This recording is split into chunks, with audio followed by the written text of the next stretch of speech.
नमस्कार, मैं हूं कुंवर अभिषेक सिंह, हाजिर हूं आपके बीच एक खास मुद्दे पर चर्चा करने के लिए। और इस वक्त झारखंड में राजनीति गर्म है।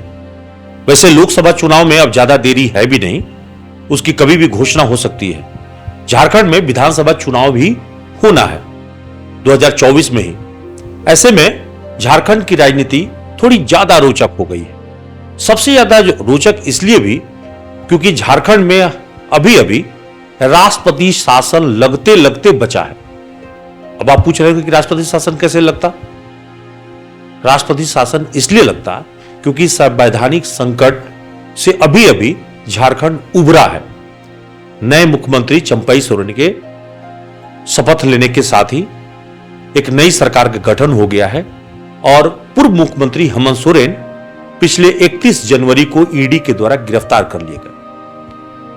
कुछ देर के लिए लगा कि शायद ऑपरेशन लोटस के तहत कहीं कुछ नया खेल ना हो जाए और हो सकता है कि संवैधानिक संकट की स्थिति में राष्ट्रपति शासन लग भी जाए। जैसा कि खबर आ रही थी कि राज्यपाल ने कुछ अनुशंसा ऐसा किया भी था, लेकिन एनडीए ने शायद कुछ ऐसा लगा कि वो इसके वजह से एक दूसरा मैसेज आता, राज्य में खराब मैसेज आता, इसीलिए इस तरकीब को नहीं अपनाया। और नतीजा है कि फिर से हेमंत सोरेन सरकार के सबसे खासम खास और वरिष्ठ नेता चंपई सोरेन की ताजपोशी हुई है और उन्हें अब अपने मंत्रियों के साथ शपथ के बाद से विश्वास मत हासिल करना है। दूसरी एक और जो महत्वपूर्ण है झारखंड के लिए कि झारखंड में इस वक्त में कांग्रेस के नेता सांसद राहुल गांधी की यात्रा चल रही है और अभी झारखंड से ही उनकी यात्रा गुजर रही है। आज ही वो धनबाद से गुजरते हुए बोकारो की तरफ रवाना हुआ है। इन सभी मसलों पर हम चर्चा करने के लिए आज हमारे बीच न्यूज एनपी के मेहमान हैं वरिष्ठ पत्रकार अमर तिवारी जी। उनसे हम बातचीत करेंगे और झारखंड में जो कुछ भी सियासी चल रहा है उस पर उनसे हम राय जानेंगे। पहले तो अमर जी, आपका स्वागत है न्यूज एनपी में। धन्यवाद अभिषेक जी। आप तो बहुत बारीकी से देख रहे होंगे झारखंड को।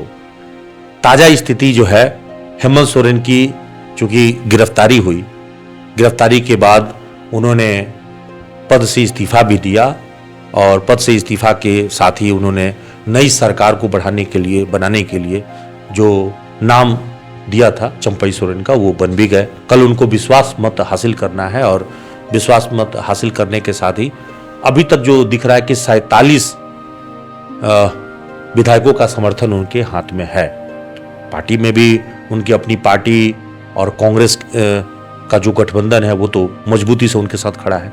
लेकिन एक बात समझ में नहीं आ रहा है कि विधायकों को एकजुट बनाए रखने के लिए हैदराबाद क्यों ले जाना पड़ा? इसका क्या पॉलिटिक्स है?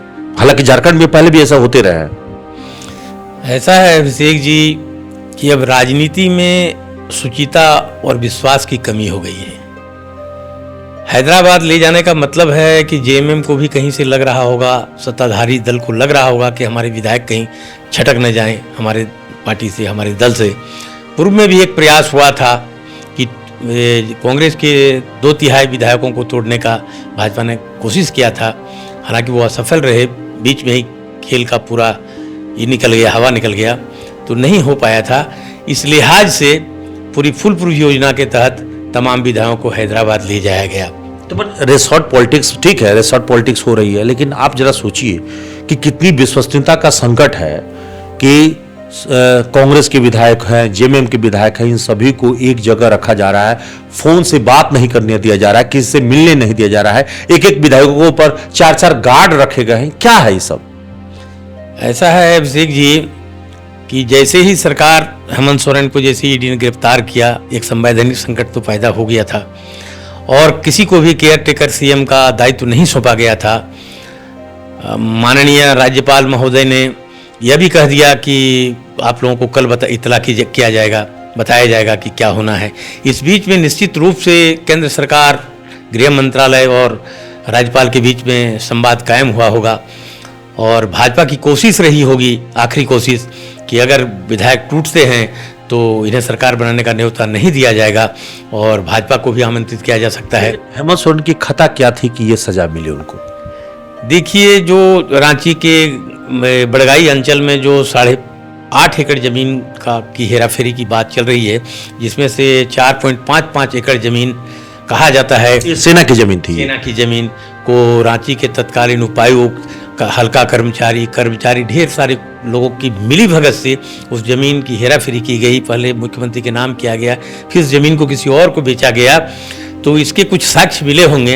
हालांकि हेमंत सोरेन इस बात से इनकार कर रहे हैं कि फर्जी शिकायत पर हमारी 14 लोगों की गिरफ्तारी हुई है इस मामले में। जी अभी जिसमें पूर्व रांची के उपायुक्त भी शामिल है, छवि रंजन। जी छवि रंजन जी सहित अभी परसों इसी कड़ी में एक जो है भानु प्रताप प्रसाद, जो हल्का कर्मचारी या नीचे लेवल के बहुत लोग हैं, उनकी गिरफ्तारी इसी कड़ी में हुई है। कहा जा रहा है कि ईडी से रिमांड में पूछताछ के दौरान इसके साक्ष्य मिले हैं कि उसकी संलिप्तता स्पष्ट है, इसलिए उनकी गिरफ्तारी हुई है। नहीं, अगर ईडी के पास अगर पुख्ता प्रमाण नहीं होता तो वो 10-10 सम्मन भी नहीं भेजते और मुख्यमंत्री को गिरफ्तार करने की हिम्मत नहीं जुटाते। और उसमें भी जब मुख्यमंत्री की गिरफ्तारी के लिए मुख्यमंत्री के स्थान, चयनित स्थान पे वो सीएमओ हाउस तक पहुंचे, यानी ईडी ने पूरी तैयारी की होगी तभी कुछ किया हो। लेकिन इसमें थोड़ी सी पूर्वाग्रह की बात आती है कि एक सीएम है, एक जवाबदेह पद पर है, वो 24 घंटे 48 घंटे कहाँ हैं। ये कार्रवाई जो फौरी कार्रवाई हुई ईडी की तरफ से, लगा कि वो केंद्र सरकार के एजेंट के तौर पर काम कर रही है वो प्रवर्तन निदेशालय, वरना दिल्ली के सीएमओ हाउस में वहाँ पे उनके आवास पे BMW की बरामदगी, पैसे की बरामदगी, ये सब करने की उतनी ज़रूरत नहीं थी। वहाँ तक उनका पीछा किया गया। लगता है कि दिल्ली में ही उनकी गिरफ्तारी की योजना थी और सीएम को किसी अन्य रास्ते से। लेकिन सवाल ये भी है कि अगर आप अपने घर में अगर मान लीजिए BMW कार रखते हैं या 36 लाख रुपया नगद कैश रखते हैं और ईडी अगर किसी मामले में झारखंड भवन में जाती है, वहां पे ऐसे पाती है, तो इसका मतलब आपने कुछ गलत किया तभी तो वो ईडी पहुंची। ऐसा तो नहीं है कि ईडी ने पाक साहब लोगों को पकड़ लिया। नहीं, ऐसा है कि ठीक है, उन चीज़ों का जवाब तो माननीय पूर्व मुख्यमंत्री हेमंत सोरेन जी ही देंगे। वह स्पष्ट बात है कि वो बताएंगे ही और रिमांड में पूछताछ भी चल रही होगी कि पैसे कहाँ से आए, गाड़ी किसके नाम की है, गाड़ी भी कहाँ से आपने हायर कर रखा था। या तो कह रहे हैं कि हमें फंसाया गया है, हमारा उसमें कोई इन्वॉल्वमेंट नहीं है। इसलिए ये तुरंत नहीं कहा जा सकता है सतही तौर पर कि अभी संलिप्तता पूरी तरह से हेमंत सोरेन दोषी करार दिए गए हैं। ईडी की कार्रवाई निश्चित रूप से ऐसा है कि लग रहा है कि काफी जल्दबाजी में की गई। आपको लगता है कि ईडी जो है जानबूझकर जेएमएम सरकार को संकट में डालने के लिए ऐसा कुछ कार्रवाई की है? बिल्कुल, अब कुछ ही महीने शेष बचे हैं सरकार को, बहुत, और सरकार ने काफ़ी फिर से काफ़ी सलाह मशवरा करके ये कदम उठाया कि फिर से न्योता दिया गया जेएमएम को कि ठीक है आप आइए, मिलिए, और उनके 5 विधायक मिले जा करके वहाँ, और तब उन्हें निमंत्रण पत्र दिया गया। ताज़ा स्थिति यह है कि उनको बजाबते, चूंकि अभी तो रिमांड पे है पूछताछ के लिए, और कल इजाज़त मिल गई है। कल सोमवार को विश्वास मत हासिल करने के दौरान उनको बोर्ड की अनुमति भी मिल गई है, हाईकोर्ट अनुमति दे दी है। अरे भाई, ये सब नहीं होने से, इतनी पारदर्शिता नहीं होने से, इतनी साफ सुथरा नहीं होने से, ये तो सरकार की भी, राज्यपाल की भी बदनामी होती है ना। विधायकों ने अपना वीडियो वायरल किया 1 से लेकर के 47, 43, 44 तक के, आज हम अभी इतना हैं इस मौजूद। क्या हेमंत की गिरफ्तारी से भाजपा को फायदा होगा राज्य में? हेमंत की गिरफ्तारी से मुझे नहीं लगता है कि भाजपा को फायदा होगा। ये झारखंड के सेंटिमेंट की भी बात है, और जिस तरह से गिरफ्तारी की गई वो थोड़ा सा ये भाजपा के पक्ष में नहीं जाएगा। इसका मतलब यह है कि संथाल हो या कोल्हान, जहां पे सबसे ज्यादा आदिवासी सीटें हैं, वो रिजर्व सीटें, वो अब भी जो है आदिवासी हित के नाम पर हेमंत सोरेन को ही ज्यादा से ज्यादा मिलेगा। आपको बता दें, ये आंकड़ा है कि झारखंड में जो 27 या 28 आरक्षित सीटें हैं, उनमें से 1 सीट छोड़, नीलकंठ सिंह मुंडा को छोड़ करके बाकी सारी सीटें जेएमएम के कब्जे में हैं। तो आज भी आदिवासियों की संवेदना, सहानुभूति पूरी तरह से शिबू सोरेन के प्रति है। शिबू सोरेन एक संघर्ष की उपज। आपने एक अच्छी बात याद दिलाई कि शिबू सोरेन, अगर जेएमएम की जब भी बात आएगी तो शिबू सोरेन गुरुजी के नाम के बगैर पूरा ही नहीं होगा। वो जेएमएम के संस्थापक हैं और आज पार्टी के 52वां स्थापना दिवस मनाई जा रही है, यानी जेएमएम की स्थापना ही धनबाद में हुई थी। और पूर्व सांसद एके राय, स्वर्गीय एके राय साहब, विनोद बिहारी महतो और गुरुजी शिबू सोरेन, इन सभी ने मिलकर इस पार्टी की स्थापना 52 साल पहले की थी। आज उस पार्टी का एक प्रमुख नेता, प्रमुख चेहरा हेमंत सोरेन है, जो कार्यकारी अध्यक्ष भी थे, वो नहीं है, इस कार्यक्रम में शामिल नहीं हो रहे हैं। बतौर पहली बार मुख्यमंत्री चंपई सोरेन आज कार्यक्रम में शिरकत करने के लिए धनबाद भी पहुंच रहे हैं। इस पूरे प्रकरण को अगर आप ध्यान से देखें तो आज क्या संदेश देने की कोशिश करेगा जेएमएम इस स्थापना दिवस के जरिए? निश्चित रूप से जैसे केंद्र सरकार के प्रधानमंत्री उन सब चीज़ों को लेकर के कहते हैं कि देखिए क्यों कांग्रेस के धीरज साहू के पास में 300 करोड़, हेमंत सोरेन जी आपके मंत्री हैं, मुख्यमंत्री रहे हैं, उनके कारनामे। तो इसी तरह से चंपई सोरेन और मैं समझता हूँ कि जेएमएम के स्थापना दिवस में भी लोग केंद्र सरकार के एक विभाग के द्वारा जो कार्रवाई की गई है उसके खिलाफ तो निश्चित रूप से ये लोग आज आग उगलेंगे। लेकिन पार्टी ने अनुशासन को बहाल करते हुए कहीं पूरे राज्य में किसी तरह की कोई अप्रिय घटना नहीं हुई हेमंत की गिरफ्तारी के बाद भी। आज भी मुझे लगता है कि बहुत शालीनता के साथ, अनुशासन के साथ ये संदेश जनता को, केंद्र सरकार को ये लोग देने का प्रयास करेंगे। इसका मतलब यह है कि आत्मसंयम रखने के लिए और बिल्कुल अपनी भावनाओं पर काबू रखने का दिशा निर्देश पार्टी ने दिया है, और वो जो गुस्सा है वो चुनाव में दिखाने के लिए कहा गया है। बिल्कुल बिल्कुल, ये सरजमी पे दिखेगा, इसलिए ये लोग काफ़ी संयमित हैं और संयम से काम ले रहे हैं।